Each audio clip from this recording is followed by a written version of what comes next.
hypnotise yourself and others.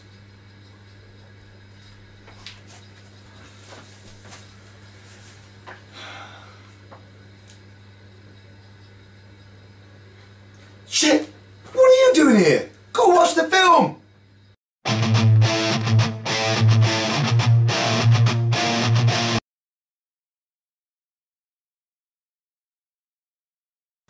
I have certain rules I live by. My first rule, I don't believe anything the government tells me. Nothing.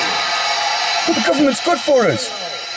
And I gotta tell you folks, I don't get all choked up about yellow ribbons and American flags. I consider them to be symbols, and I leave symbols to the symbol-minded. Wavy flag. Flags are pieces of coloured cloths which governments first used to shrink wrap people's brains and then use as ceremonial shrouds to bury the dead. I curl my hair and brush my teeth. We're delusional, by the way. We're mental patients.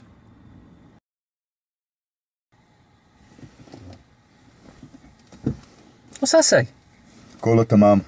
Oh, what language is that then? Islamic language. Oh, right, okay.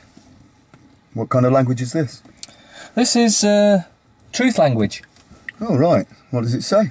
Well, it basically says that back in 2001, President Bush got away with a false flag attempt of crashing two alleged planes into two towers, and 3 towers fell down. Crashing planes into 3 towers. In New York, was that? Yes, it was, yes. Call it tamam. Ah, yes. Alhamdulillah. Call it tamam. So, false flag attacks, people. Anybody seen the news recently? Oh, Boston. The Boston Marathon. Strange, isn't it, how they had an exercise going on the same day? The bomb squad was actually carrying out an exercise. I'm sure I've heard that before. Well, does seem a little bit strange, doesn't it? A false flag attack. What's Obama up to this week? Perhaps we should call him. Well, yeah, I might give him a phone call and ask him what's really going on. Well, while you're on that, I'll give the North Korean president a phone call. Oh, Kim Jong-un. Yeah. Yeah. In fact, I'm going to give his mother a call, you know. Ah, that's always a good point. Because... Mummy knows best. Well, the Pentagon last week reported that North Korea had issued a threat of nuclear war against them. I couldn't find anything on the news, could you? Well, it must be out there, because if they've said that the North Korea's threatened them with nuclear war, it must be out there in somewhere. Well, it must be real. Of course it was. Everything's real, we know that. Did anybody see the Panorama programme last night with BBC reporter, the lovely John Sweeney, on it? He took a load of school kids to North Korea. I watched the programme. I don't know whether anybody else did. The streets are perfectly clear. There's no nub ends, no Pepsi or Diet Pepsi, Coca-Cola cans anywhere. There's no McDonald's there. No Subway. That will be why they're blaming North Korea then, because they want them to have all these things. Well, they seem very happy. They've all got nice new clothes. They're not barefooted like they are in the Middle East. Sorry to put in there, but I am a little ahead of the story there, because they haven't actually accused North Korea or Iran yet. But I've got a feeling that will be the next thing. So I've got a funny feeling that the Pentagon and America want them to have Coca-Cola and McDonald's, just like our athletes take. They obviously want them to be more healthier over there. Healthy? Yes. You did say healthy. Yeah. Yes. As in hell, as above as below. Ah, right. So that's a play on words they've been using against us then. Didn't George Carlin mention something about a place that God likes you to go to? Oh, yeah, but... if you've done something wrong? Yeah, well, it comes back to that they've actually got a lot to believe there's an invisible man lives up in the clouds. In the sky? Yeah. That's got to be the biggest bullshit story in history. Well, yeah, but he loves you.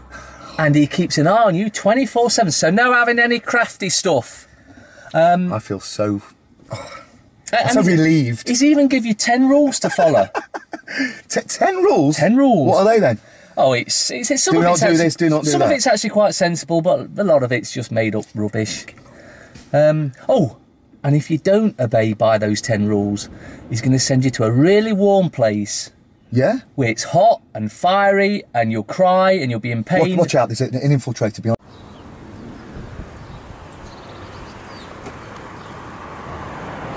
Infiltrator behind the car. Oh no. He's probably a friend of Cameron's. Yeah, it's one of them. He had the glasses on. And like I was saying, yeah, and it's nice and hot, and you'll be crying, you'll be in fear, and you'll be in terror all the rest of your eternity. Wow. Oh, but remember one thing. God loves you. Oh, that's so reassuring. Jesus H. Christ. Oh, thank you, God. We really love you too. You know, heaven or hell. It's all the H's, isn't it? The He wants to send you to. Even in Northern Ireland, the prisons are like H blocks, Cell aren't block they? H. Cell block Australian H. show. Heaven, hell, prison cell block H. They sound like very nice prisons to me. Unlike the ones at Guantanamo Bay, they don't sound so nice. Nah. Anyway, thanks everybody. Thanks to President Obama for setting another false flag. And by the way, did you say you called King Jong-un and didn't you ask him about the Boston Marathon? I did, and his reply was, "Where's Boston?" Right. There you go.